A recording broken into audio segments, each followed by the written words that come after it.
At my son's wedding, his fiancée introduced me as the man who can't even afford a suit. Her billionaire uncle turned to her and said, "Funny, he owns my company." The room went silent. Before we get into it, don't forget to like and subscribe, and hit hype to boost this episode. Drop a comment below with your city or country. I'm always curious where viewers are joining from. I've never been the kind of man who needed validation through appearances.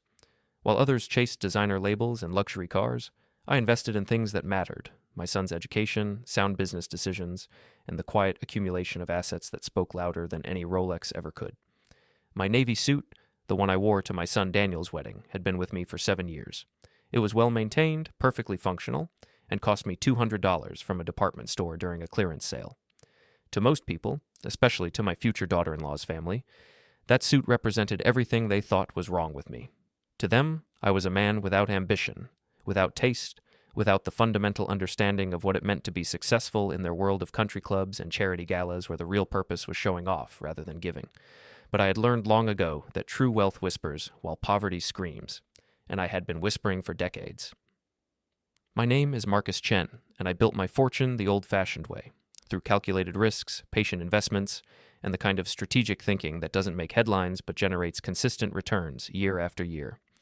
I started with a small inheritance from my father, a man who taught me that money was a tool, not a trophy. While my classmates from business school were buying sports cars and taking exotic vacations, posting every moment on social media, I was buying undervalued companies, distressed assets, and learning the intricate dance of corporate acquisitions. By the time I was 40, I had built a portfolio that most investment firms would envy. By 50, I had become a silent partner in dozens of ventures, a ghost in the machine of modern commerce. I owned pieces of tech startups, manufacturing plants, real estate holdings across 3 continents, and yes, controlling shares in several companies whose names you would recognize. But I lived in a modest 3-bedroom house in a middle-class neighborhood. I drove a 7-year-old sedan. I wore suits that I bought on sale. Not because I was cheap, but because I had seen what the pursuit of visible wealth did to people. It made them targets. It made them shallow. It made them forget what actually mattered. My son Daniel understood this, or at least I thought he did. I raised him with the same values my father instilled in me. Work hard, stay humble, measure your worth by your character rather than your possessions. He went to state school on a partial scholarship, even though I could have easily paid for an Ivy League education. He worked part-time jobs during college, even though his trust fund could have supported him comfortably. He learned the value of a dollar earned rather than inherited. And then he met Vanessa Whitmore. Daniel met Vanessa at a corporate networking event 2 years before the wedding. She was beautiful in that carefully constructed way that came from a lifetime of privilege. Personal trainers, dermatologists, stylists who knew exactly how to highlight her best features. Her family owned a successful chain of luxury boutique hotels, and she had grown up in a world where wealth was not just expected, but flaunted. I knew from the moment I met her that she would be trouble. It wasn't anything she said directly. Vanessa was too clever for that. She had mastered the art of the backhanded compliment, the subtle dig disguised as concern, the way of making you feel inferior while maintaining plausible deniability. "Oh, Mr. Chen, what a charming neighborhood," she exclaimed the first time Daniel brought her to my house. Charming, in her vocabulary, meant quaint, outdated, beneath her standards. It must be so peaceful here, away from the city center, like living in a time capsule. When Daniel showed her his childhood bedroom, which I had kept largely unchanged as a memorial to his youth, she giggled and said, "How adorable. It's like a museum exhibit. Middle-class American boyhood, circa 2008. At dinner that night, she asked what I did for a living. I gave my standard answer: consulting and investment management. "Oh, how nice," she replied, her tone suggesting it was anything but. "So, you're like a financial advisor? My father has one of those. Very helpful for people who need guidance with their portfolios." She assumed I was the advisor, not the investor. I didn't correct her. Over the following months, as Daniel and Vanessa's relationship grew more serious, I met more of her family. Her mother, Patricia Whitmore, was a former debutante who had never worked a day in her life and seemed to view this as an accomplishment rather than a failure. Her father, Richard, was affable enough but clearly dominated by his wife and daughter, a man who had learned that keeping the peace meant going along with whatever they wanted. But the real power in the Whitmore family, the person they spoke of with genuine reverence, was Patricia's brother, Uncle Lawrence Sterling. Lawrence Sterling was a legend in their family narrative. He had built a technology empire in the early 2000s, riding the wave of digital transformation to create Sterling Technologies, a company that specialized in enterprise software solutions. According to Vanessa, he was worth billions. According to the fawning articles in business magazines, he was a visionary, a titan of industry, the kind of self-made man who embodied the American dream. What those articles didn't mention, what the Whitmore family certainly didn't know, was that Lawrence Sterling's empire had been crumbling for years. In 2019, Sterling Technologies had made a disastrous acquisition, purchasing a competitor that turned out to be hiding massive liabilities. The ensuing financial crisis nearly bankrupted the company. Lawrence had been forced to seek emergency funding, selling off majority control to private equity firms just to keep the doors open. One of those firms was a shell company I controlled. Through a series of carefully structured deals spread across multiple entities to maintain anonymity, I had acquired 72% of Sterling Technologies. Lawrence remained as CEO and public face of the company, and as far as the world knew, he was still the man in charge. But every major decision, every strategic direction, every significant expenditure crossed my desk for approval. Lawrence Sterling worked for me. He just didn't advertise it, and I had no interest in making it public knowledge. The arrangement suited us both. He maintained his reputation and his lifestyle, while I collected the returns from a company I had restructured and returned to profitability. I never mentioned any of this to Daniel. Why would I? He knew I was financially secure. He knew I had investments. The specific details seemed unnecessary, the kind of information that might change how he saw himself and his accomplishments. I wanted him to build his own life, make his own way, without the burden or the crutch of knowing exactly how wealthy his father really was. But as the wedding approached, I began to wonder if my discretion had been a mistake. The engagement period was supposed to be a time of joy and celebration. Instead, it became an extended exercise in subtle humiliation, with me as the primary target. It started small, comments about my clothing choices at family dinners, suggestions that I might want to update my look before the wedding photos. Patricia once actually handed me a business card for her personal stylist, saying with a sympathetic smile, "Everyone can use a little help, Marcus. There's no shame in admitting you're out of your depth with formal wear." I politely declined. She looked at me like I had rejected a life preserver while drowning. The Whitmores had very specific ideas about how the wedding should be conducted, and none of those ideas included input from the groom's family. When Daniel tried to suggest that perhaps we could split the planning responsibilities, Vanessa shut him down immediately. "Sweetheart, your father is a lovely man, but he doesn't understand our world. This wedding is going to be covered by society magazines. We need to make sure everything is perfect. You wouldn't ask a high school art teacher to restore the Sistine Chapel, would you?" The comparison was meant to be amusing. Daniel laughed nervously. I said nothing. The venue they selected was the Grand Belmont Estate, a historic mansion that had been converted into an event space. The cost for a single-day rental was more than most people's annual salary. The Whitmores insisted on handling everything: the caterer, the florist, the photographer, the band, the decor. They created the guest list, which heavily favored their friends and business associates. Of the 200 invited guests, fewer than 30 were people I knew or Daniel had requested. When Daniel hesitantly mentioned that he wanted to invite some of his college friends, Vanessa wrinkled her nose. "Those people? Darling, they won't fit in. They'll be uncomfortable, and honestly, they'll make our other guests uncomfortable. This is a sophisticated affair." "They're my friends," Daniel protested weakly. "And you'll see them at other times. The wedding is about family and important connections. Your father will understand." She looked at me expectantly, waiting for me to agree with her, to validate her dismissal of my son's wishes. "It's Daniel's wedding," I said quietly. He should be surrounded by people he cares about." Vanessa's smile became brittle. "Of course. How thoughtful of you to have an opinion, Mr. Chen. We'll certainly take it under consideration." They did not take it under consideration. Daniel's friends were not invited.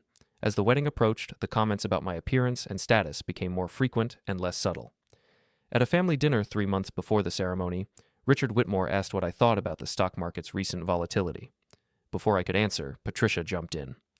"Oh, Richard, you can't expect Marcus to understand these things. Not everyone has the education or background for financial analysis. That's why people like us hire experts." "I have some familiarity with the market," I said mildly. Vanessa laughed, a tinkling sound that somehow conveyed both amusement and dismissal. "Mr. Chen, you're so humble. But really, it's okay. Not everyone needs to be a tycoon. The world needs regular people, too. Someone has to work the normal jobs, right?" Around the table, her family nodded sympathetically, as if I were a child being consoled for not making the soccer team. Daniel looked uncomfortable, but said nothing. That silence hurt more than all of Vanessa's barbs combined. 2 months before the wedding, they held an engagement party at the Whitmore family estate. I wore my navy suit, the same one I had worn to every formal occasion for the past 7 years. It was clean, pressed, appropriate for the event. It was not apparently acceptable to the Whitmores. Patricia pulled me aside within 10 minutes of my arrival. "Marcus," she said, her voice dripping with false concern, "we need to talk about the wedding, specifically about what you'll be wearing." "I'll be wearing a suit," I replied. "Yes, but darling, this is a high society wedding. There will be photographers from 3 different magazines. We can't have the father of the groom looking like he's attending a job interview at a regional bank. No offense." Everything about her tone suggested she meant every offense. "I have a proposal," she continued. "Richard has an excellent tailor. We'll send you there, have you fitted for a proper suit, something befitting the occasion. Consider it our gift to you." "That's not necessary," I said. "Oh, but it is."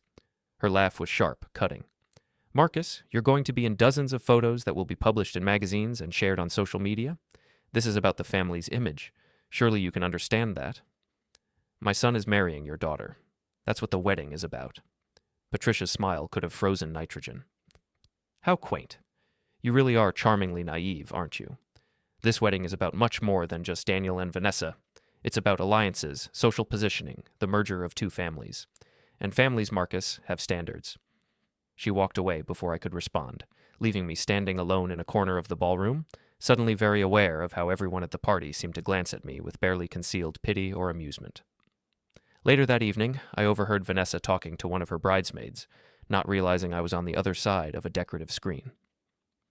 "The suit situation is becoming a real problem," Vanessa said, her voice carrying easily through the thin barrier. "Mother offered to pay for a proper fitting, and he refused. Can you believe it? The man is so poor he can't afford decent clothing, but he's too proud to accept help." "That's so sad," the bridesmaid replied. "What does he do again?" "Some kind of consulting, I think. Honestly, I don't ask for details. It's obviously not going well for him. Daniel says he lives in this tiny house in a neighborhood where the lawns aren't even professionally maintained. I mean, imagine." They both giggled, the sound of it like glass breaking. "I just hope he doesn't embarrass us at the wedding," Vanessa continued. "Uncle Lawrence is flying in from Singapore, and he's bringing several important business contacts. The last thing we need is Daniel's father looking like he wandered in from a community college alumni event." "Is Uncle Lawrence really as rich as everyone says?" the bridesmaid asked, her voice hushed with reverence. "Richer," Vanessa confirmed. "He's worth at least $3 billion. He owns Sterling Technologies. You know, the company that did that software integration for half the Fortune 500. He's probably the most successful person in our entire family tree. When I told Daniel about him, I thought Daniel's father might at least try to improve himself, to not look so pathetic by comparison. But no, the man has zero ambition." I stood there listening, my hands clasped behind my back, my expression neutral. I had heard worse in business negotiations. I had been underestimated by people who learned better once they saw the quarterly reports. But hearing my son's fiancée speak about me with such contempt, hearing her reduce my worth to the price tag of my clothing, struck something deep and old inside me. I thought about revealing the truth right then, about walking around that screen and quietly mentioning that her uncle's company existed because of my capital, that the $3 billion she worshipped was built on a foundation I had provided when Lawrence Sterling was days away from bankruptcy. But I didn't, because it wasn't about them. It was about Daniel. And he loved this woman, for reasons I still didn't fully understand but had to respect. So I stayed silent, waiting for a moment that might never come, wondering if my son would ever see through the carefully maintained facade to the cruel, calculating person underneath. The final straw came 3 weeks before the wedding, at the rehearsal dinner. The Whitmores had organized this event too, naturally, at an exclusive restaurant where the menu didn't list prices because if you had to ask, you couldn't afford to be there. I arrived in my navy suit, the same one I always wore, the one that had become a symbol of everything they found lacking in me. Vanessa saw me, and her face fell in theatrical disappointment. "Oh, Mr. Chen," she said loudly, drawing attention from the other guests. "You're wearing that suit again?" "It's clean and appropriate," I said. "It's neither," Patricia interjected, appearing at her daughter's side like a particularly judgmental fairy godmother. "Marcus, we've tried to be subtle about this, but clearly subtlety isn't working. That suit is embarrassing. It makes you look like you're struggling financially, which reflects poorly on Daniel and, by extension, all of us." Other guests had stopped their conversations now, watching our exchange with the horrified fascination usually reserved for traffic accidents. "I'm not struggling," I said quietly. "Then prove it," Vanessa challenged. "Buy a proper suit. Show that you care enough about your son's wedding to make an effort, or is that too much to ask?" Daniel finally spoke up, his voice strained. "Vanessa, come on. Dad's suit is fine." "No, Daniel, it's not fine," she snapped. "Nothing about your father's presentation is fine, and I'm tired of pretending otherwise just to spare his feelings. At some point, someone needs to tell him the truth. He's not fit for this world. He doesn't understand how to dress, how to act, how to exist in sophisticated society, and frankly, it's holding you back." The restaurant had gone completely silent. Waiters froze mid-step. Guests stared openly now, no longer pretending to look away. I looked at my son, waiting for him to defend me, to tell his fiancée that she had crossed a line, that she had no right to speak about his father this way. Daniel looked at the floor, and in that moment I made a decision. I would attend the wedding, I would wear my navy suit, and I would let the chips fall where they may, because the truth, I had learned long ago, has a way of revealing itself at the most unexpected moments. And when it did, I wanted to be there to see the look on their faces. The morning of the wedding arrived with cruel, perfect weather.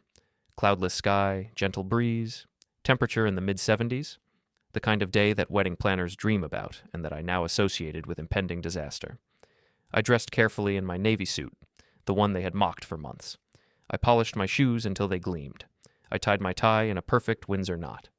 I looked at myself in the mirror and saw a man who had built an empire through intelligence, patience, and strategic thinking. A man who had raised a good son. A man who owed no one an explanation for his choices. I drove to the Grand Belmont estate alone. Daniel had stayed with Vanessa's family the night before, at her insistence. "It's traditional for the groom not to see the bride before the ceremony," she had explained, though I suspected the real reason was to keep Daniel firmly in her territory, surrounded by people who reinforced her narrative about our supposed inadequacy. The estate was even more impressive than I remembered from the initial planning visits. The Whitmores had spared no expense, transforming the gardens into something from a fairy tale. White roses everywhere, cascading from trellises and arranged in intricate patterns. A string quartet playing softly near the ceremony site. Ice sculptures that would melt within hours, symbolic of the kind of wealth that could be literally thrown away. I arrived early, as was my habit. Better to face the uncomfortable moments alone than to walk into a room full of people already judging you. Patricia Whitmore intercepted me before I had taken 10 steps from my car. "Marcus," she said, her eyes sweeping over my outfit with barely concealed disgust, "you actually wore that suit." "Yes." "We offered to buy you something appropriate. We offered to have you fitted by Richard's tailor. We did everything short of dressing you ourselves, and you still chose to come here looking like a substitute teacher at a budget community college." "I chose to come here as myself," I replied. "I thought that would be sufficient for my son's wedding." She leaned in close, her perfume overpowering, her voice low and venomous. "Let me be very clear about something, Marcus. After today, you're going to be part of our family. That means you represent us, and we cannot have you representing us looking like this. So here's what's going to happen. You're going to stay in the background during photos. You're going to avoid Uncle Lawrence and his guests. You're going to be as invisible as possible. Do you understand?" "I understand that you're embarrassed by me," I said calmly. "Finally, you're catching on. Yes, Marcus. You embarrass us. Your clothes embarrass us. Your little house embarrasses us. Your complete lack of sophistication and culture embarrasses us. But we're willing to overlook it for Daniel's sake. All we ask is that you don't make it worse." She walked away, her heels clicking sharply on the stone pathway, leaving me standing there with the string quartet playing something that might have been Vivaldi, the morning sun casting long shadows across perfectly manicured lawns that probably required a full-time groundskeeper. I could have left. Should have, probably. But Daniel was my son, and no amount of insult would keep me from being there on his wedding day. The ceremony was scheduled for noon. By 11:30, guests had begun arriving in significant numbers. I recognized some faces from the engagement party and rehearsal dinner. Others were strangers, dressed in the kind of casual elegance that actually cost thousands of dollars. Designer dresses masquerading as simple sundresses. Watches that cost more than cars. Jewelry that required insurance policies. I took a seat in the third row on the groom's side, a location that seemed appropriately inconspicuous while still being present. Around me, guests chatted animatedly, discussing vacation homes in Aspen and recent trips to the Maldives and the challenges of finding good help these days. No one spoke to me. At 11:45, there was a noticeable shift in the energy of the crowd. Heads turned toward the entrance. Conversations paused mid-sentence. And then he arrived.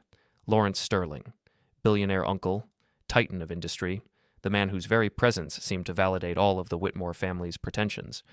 He was tall, mid-60s, with distinguished gray temples and the kind of tan that came from someone's private yacht rather than a public beach. He wore a perfectly tailored suit that probably cost more than my car. He moved through the crowd like royalty, accepting the barely concealed worship of people who thought proximity to wealth was itself a form of success. The Whitmores swarmed him immediately. Patricia attached herself to his arm. Richard pumped his hand enthusiastically. Vanessa, already in her wedding dress, somehow materialized to kiss his cheek and giggle at whatever he said. I watched this performance from my seat, unnoticed and unremarked, and I thought about the phone calls I had had with Lawrence over the past 3 years. The quarterly reports I reviewed, the strategic decisions I approved or rejected, the fact that the man currently being treated like a god existed professionally at my pleasure. It was almost enough to make me smile. The ceremony itself was beautiful, in that expensive, overproduced way that weddings become when they are designed more for photographs than for the actual people getting married. Daniel looked nervous in his tuxedo, fidgeting with his cufflinks. Vanessa looked radiant, her designer gown a masterpiece of lace and silk that had probably cost more than a semester of college tuition. They exchanged vows written by a professional speechwriter, promising to love and cherish each other in words that somehow felt impersonal and scripted. When the officiant pronounced them husband and wife, the crowd applauded politely, and I found myself wondering if my son was truly happy or just going through motions he felt obligated to complete. The reception was held in the estate's grand ballroom, a cavernous space with vaulted ceilings, crystal chandeliers, and windows overlooking gardens that looked like they had been designed by someone who thought Versailles was a bit understated. I found my assigned seat at a table near the back, far from the head table where Daniel and Vanessa would sit, far from the important guests. My table mates were distant cousins of Daniel's mother, people I had met once or twice years ago. They greeted me with polite disinterest and immediately returned to their own conversations. The meal was served with military precision, servers in white gloves presenting courses with French names I didn't bother trying to pronounce. Around me, guests exclaimed over the quality of the food, the presentation, the sheer excess of it all. I ate mechanically, my mind elsewhere, waiting for something I couldn't name but felt approaching with the inevitability of a storm on the horizon. The moment came during the portion of the reception where family members mingled between courses, moving from table to table, making introductions and small talk. Vanessa, now Mrs. Vanessa Chen, though I suspected she would keep her maiden name professionally, approached my table with her uncle in tow. She wore her triumph like a second dress, her smile sharp with satisfaction, her eyes bright with the kind of malice that comes from someone who believes they have already won. "Uncle Lawrence," she said loudly, her voice carrying to nearby tables, "I want you to meet Daniel's father." I stood, as manners required, and extended my hand. "Mr. Sterling." Lawrence Sterling's face remained professionally pleasant, showing no sign of recognition. We had communicated dozens of times over the years, but always through intermediaries, lawyers, carefully structured corporate channels. We had never met in person. He had no idea who I was beyond the name on the groom's invitation. "Mr. Chen," he said, shaking my hand with the kind of firm grip that powerful men practice to convey confidence. "Congratulations on the wedding. Daniel seems like a fine young man." "Thank you." Then Vanessa, unable to help herself, unable to resist the opportunity to humiliate me one more time in front of the person whose approval she craved most, delivered what she thought would be the killing blow. "Isn't my father-in-law charming, Uncle Lawrence?" she said, her voice sugary with false affection. "He's wearing the same suit he wears to every event. We offered to buy him something new, but he refused. I think it's sweet, really, how he doesn't let things like fashion or appearance bother him. Some people just aren't built for this world, you know." Around us, conversation had stopped. Other guests turned to watch, drawn by the spectacle of public humiliation, the blood sport of social hierarchy asserting itself. "This is his father," Vanessa continued, gripping Lawrence's arm and giggling. "The man who couldn't even afford a proper suit for his own son's wedding. Can you imagine?" The words hung in the air, heavy and cruel. Several of Vanessa's bridesmaids standing nearby giggled behind their hands. Patricia Whitmore, watching from a few feet away, smirked with satisfaction. I stood there calmly, my hands at my sides, my expression neutral. I had learned long ago not to react to provocations from people who didn't matter, but I will admit, in that moment, I felt a stirring of something cold and sharp inside my chest. Not anger, exactly. More like disappointment that my son had chosen to marry someone capable of this kind of casual cruelty. Lawrence Sterling had frozen, his hand still extended from our handshake, his smile becoming fixed and strange. He was staring at me with an intensity that others in the room were beginning to notice. "Vanessa," he said slowly, his voice changed, emptied of its previous warmth. "What did you just say?" She mistook his tone for agreement, for sharing in her amusement. "I said he couldn't even afford a proper suit. I mean, look at him. This is what passes for formal wear in his world. We tried to help, but you know how some people are. Too proud to admit they need—" "Stop talking," Lawrence interrupted, his voice suddenly sharp enough to cut glass. Vanessa blinked, her smile faltering. "Uncle Lawrence?" He turned to face her fully, releasing my hand, and I saw something in his expression that I recognized from business negotiations. The moment when someone realizes they have made a catastrophic error and there is no way to take it back. "Do you know who this man is?" Lawrence asked, his voice quiet but carrying clearly in the now silent ballroom. "He's Daniel's father," Vanessa said, her confidence beginning to crack at the edges. "He's just a consultant or something. This man," Lawrence Sterling said, and his voice was perfectly calm, perfectly clear, perfectly devastating, "is Marcus Chen. He doesn't just own my company, Vanessa. He saved it. When Sterling Technologies was days away from bankruptcy, when I was about to lose everything I had built, he provided the capital that kept us alive. He owns 72% of my company. Every decision I make, every strategy I implement, goes through him first. I don't work for Sterling Technologies anymore. I work for him." The silence that followed was absolute.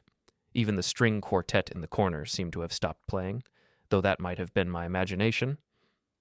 Vanessa's face went through a remarkable transformation, confidence to confusion, to dawning horror, to desperate denial. "What? No, that's not— Uncle Lawrence, what are you talking about? You're the CEO. You own—" "I am the CEO in title and public presence," Lawrence said. "But the truth, which apparently your entire family has been too arrogant to investigate, is that I sold majority control years ago to avoid bankruptcy.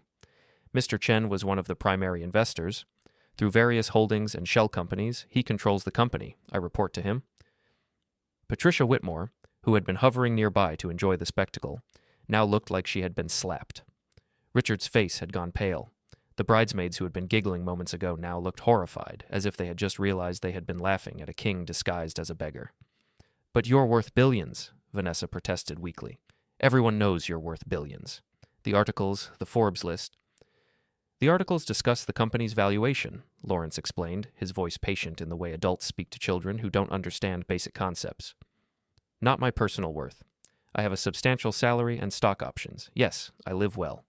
But the real wealth, the actual controlling interest, belongs to people like Mr. Chen and others who funded our recovery. I'm an employee, Vanessa, a well-paid, well-respected employee, but an employee nonetheless." He turned back to me, and I saw genuine respect in his eyes, along with deep embarrassment for his niece's behavior. "Mr. Chen, I apologize. If I had known you were attending, I would have made a point to speak with you earlier. The quarterly reports have been excellent, and the new enterprise division is exceeding all projections. I hope you're pleased with the returns on your investment." "I am," I said simply. "We should schedule a proper meeting while I'm in the country," he continued. "There are several strategic opportunities I'd like to discuss with you." "That would be fine." Around us, the ballroom remained frozen.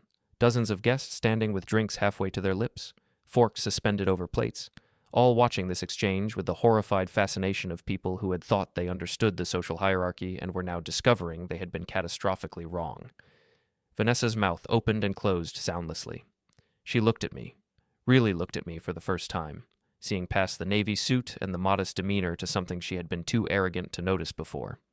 "You own his company," she whispered. "Uncle Lawrence works for you." "He does," I confirmed. "But you drive an old car. You live in a small house. You wear that suit." "I wear the suit because it's functional and I see no reason to replace it," I said. "I drive an old car because it runs well. I live in a small house because anything larger would be wasted space for one person. I don't measure my worth by the things I own, Vanessa. I measure it by the choices I make and the values I uphold." She shook her head frantically, tears beginning to form in her eyes. Though whether from embarrassment or genuine emotion, I couldn't tell. "I didn't know. How could I have known? You never said anything. You let us think—" "You didn't ask," I interrupted gently. "You made assumptions based on appearances. You decided that because I don't advertise my wealth, I must not have any. You concluded that humility was the same as inadequacy, and you treated me accordingly. Patricia Whitmore had found her voice again, though it came out strangled and desperate. Marcus, we didn't mean any offense. It was just family teasing. We were joking. Surely you understand that. I understand that you spent months belittling me, I said, my voice still calm, still quiet, but with an edge of steel that made her step back involuntarily. I understand that you mocked my clothing, my home, my profession, my entire existence. I understand that you tried to exclude me from my own son's wedding planning. I understand that you made it clear, repeatedly, that you considered me an embarrassment to your family. We were trying to help, Patricia insisted weakly. You were trying to assert dominance, I corrected. You were trying to establish a hierarchy where your family's visible wealth placed you above me, and you succeeded, in a sense. You made me feel unwelcome in my own son's life. You made Daniel feel ashamed of his father. You accomplished all of that. I turned to look at Daniel, who had appeared at the edge of the growing crowd, still in his tuxedo, his face a mask of conflicting emotions. The only question now, I said, speaking directly to my son, is what happens next. The ballroom remained silent. Hundreds of eyes fixed on what had become the most dramatic moment in what was supposed to be an elegant, carefully controlled celebration. The string quartet had indeed stopped playing. Servers stood frozen along the walls. Even the ice sculptures seemed to have stopped melting, the entire world holding its breath to see what would happen next. Daniel walked forward slowly, his face pale, his hands trembling slightly. He stopped between Vanessa and me, physically caught between the woman he had just married and the father he had allowed to be humiliated for months. "Dad," he said, his voice cracking. "Is this true? All of it?" "Yes." "You own Sterling Technologies. You own Uncle Lawrence's company?" "I own 72% of it, through various investment vehicles," I confirmed. "I've owned it for 6 years. Lawrence and I have an excellent working relationship. The company has been profitable every quarter under the new structure." Daniel turned to Vanessa, his expression hardening in a way I had never seen before. "You knew I never talked about my father's finances. You knew I specifically asked you not to judge him based on appearances. And you did it anyway, for months. You made him feel unwelcome. You mocked him in front of your friends. His voice broke. "How could you do that?" Vanessa was crying openly now, mascara running down her carefully made-up face, her hands reaching for Daniel desperately. "I didn't know. How could I have known? He never said anything. He never told any of us." "You never asked," Daniel shot back. "You never showed any interest in who he actually was. You saw his suit and his car and his house, and you decided that was all you needed to know. You treated him like he was beneath you, like he was beneath us." "Daniel, please." "She called him an embarrassment," Daniel said, his voice rising now, years of suppressed frustration pouring out. "Your mother said he wasn't fit for your world. Your friends giggled about him behind his back, and I let it happen. I stood there and let you treat my father like he was something to be ashamed of, because I was too cowardly to stand up to you." He turned back to me, tears in his eyes now. "Dad, I'm sorry. I'm so sorry. I should have defended you. I should have told them to stop. You should have trusted that I raised you better than this," I said quietly. "You should have remembered what I taught you about character and integrity. You should have asked yourself if the person you were marrying shared your values or just your last name." The words hit him like physical blows. He staggered back slightly, his face crumpling. Vanessa, sensing that she was losing control of the situation, tried a different approach. She straightened up, wiped at her eyes, and put on what I recognized as her public relations face, the one she used when dealing with difficult customers at her family's hotels. "Mr. Chen, Marcus, I understand that we got off on the wrong foot. I misunderstood your situation. But surely we can move past this? We're family now. Daniel and I are married. Whatever happened before, we can put it behind us and start fresh." "Can we?" I asked. "Can you put behind you months of contempt? Can you erase the comments about my lack of sophistication? Can you take back the times you made my son feel ashamed of his father?" "I can try," she said, desperation creeping into her voice. "I can learn. I can change. I just didn't understand. If you had told us from the beginning who you really were—" "Who I really am," I interrupted, "is exactly who I appeared to be. A man who values substance over appearance. A man who doesn't need to advertise his wealth to feel successful. A man who raised his son with the values my father taught me. Nothing about that has changed. The only thing that's changed is your perception of me now that you know I have money. And that, Vanessa, is the entire problem." Patricia Whitmore, who had been whispering frantically with her husband, now pushed forward. Her face was red, whether from embarrassment or anger, I couldn't tell. "This is all very dramatic," she said, her voice tight with controlled fury. "But you're ruining my daughter's wedding. Whatever grievances you have, whatever points you think you're making, this is neither the time nor the place. Show some class, Marcus. Show some dignity." The sheer audacity of this statement, being lectured about class and dignity by a woman who had spent months belittling me, nearly made me laugh. "You want to discuss dignity?" I asked. "Should we talk about dignity while you were telling me to stay out of family photos, or when you handed me your stylist's card like I was a charity case, or perhaps when you explained to me that I wasn't fit for your world?" "We were trying to help you," Patricia insisted, but her voice wavered. "You were trying to diminish me," I said. "You were trying to make yourselves feel superior by making me feel inferior. And the tragedy is, it worked. You succeeded in making me feel unwelcome in my own son's life. Congratulations, Patricia. You won." Richard Whitmore finally spoke, his voice pleading. "Marcus, please. Think about Daniel and Vanessa. They just got married. Don't ruin this day for them because of hurt feelings." "I'm not ruining anything," I said.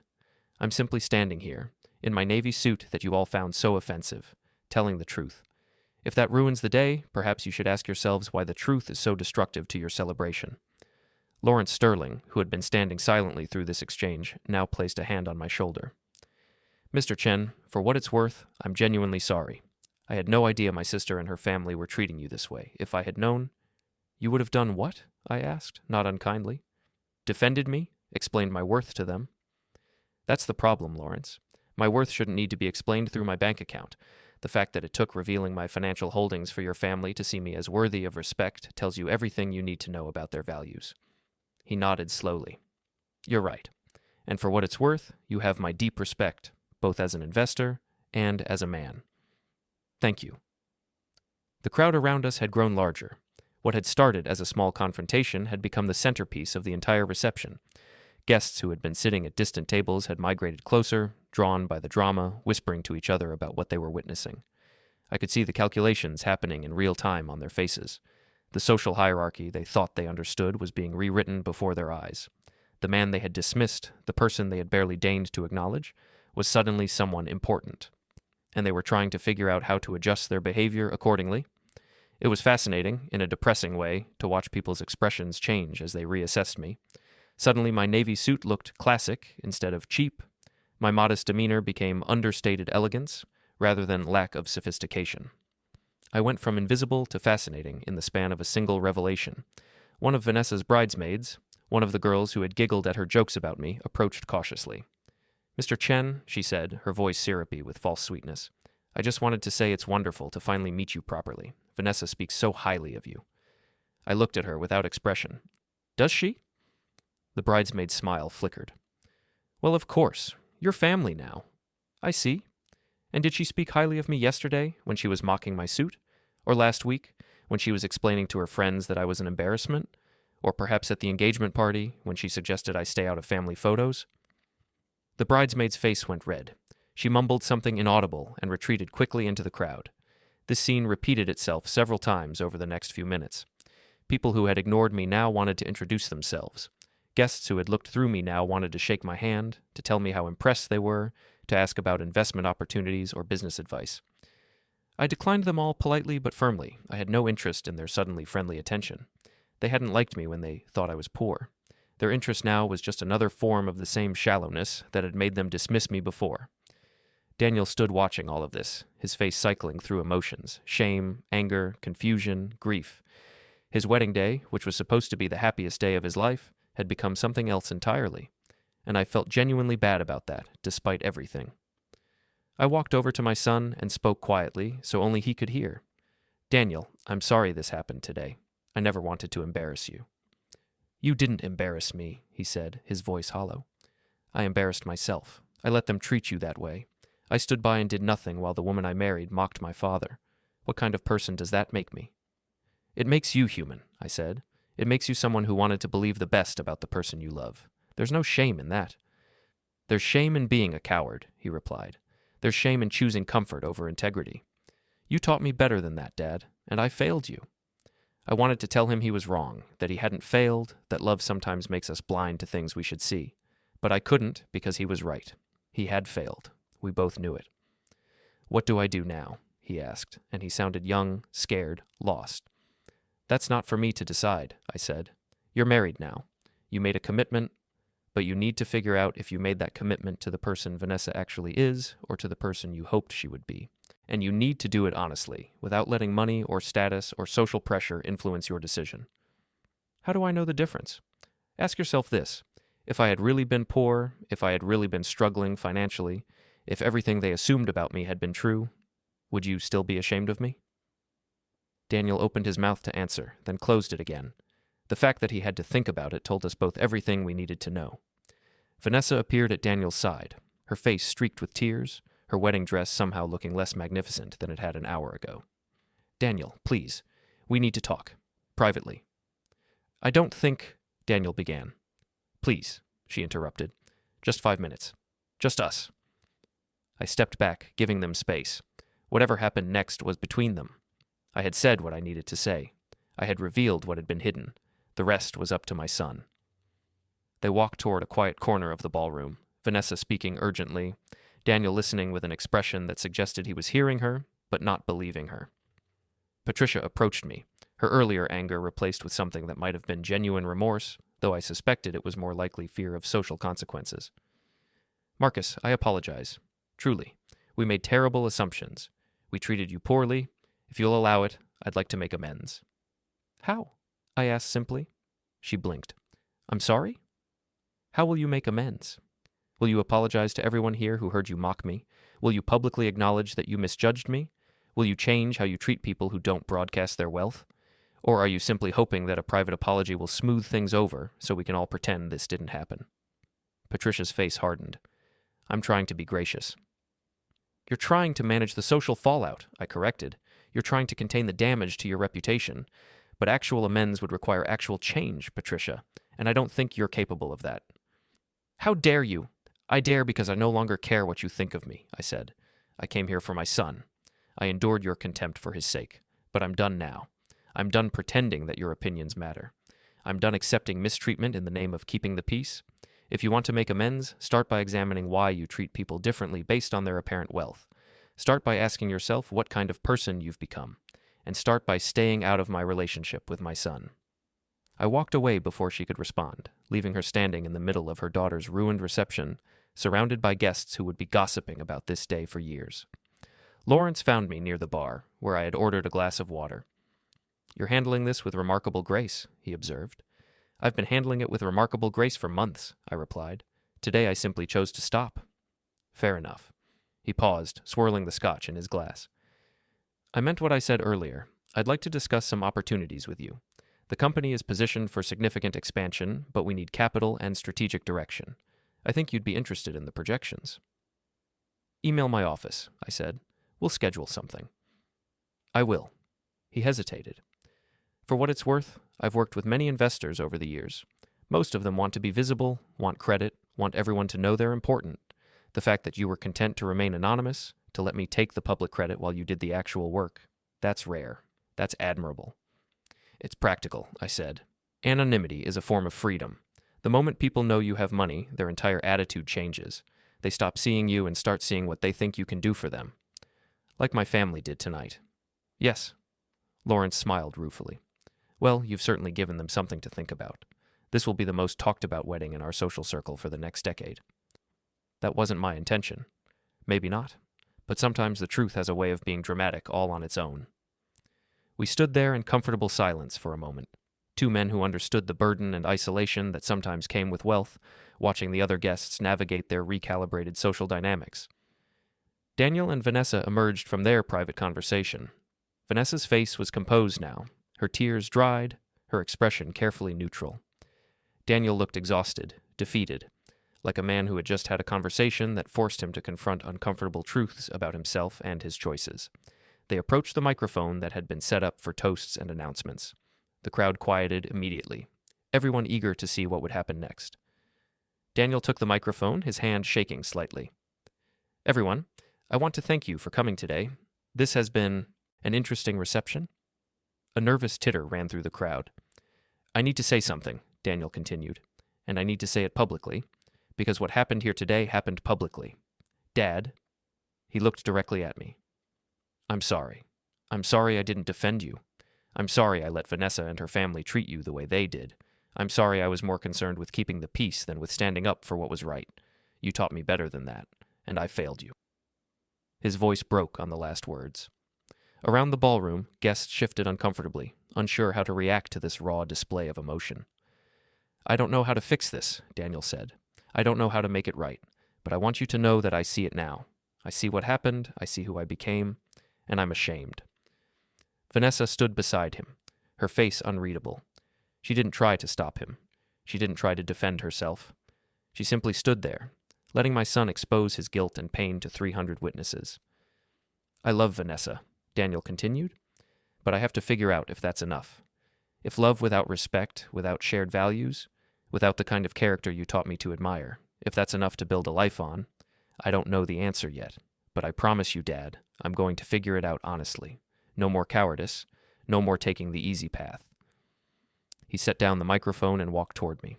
The entire ballroom watched as my son, still in his tuxedo, crossed the distance between us and pulled me into a hug.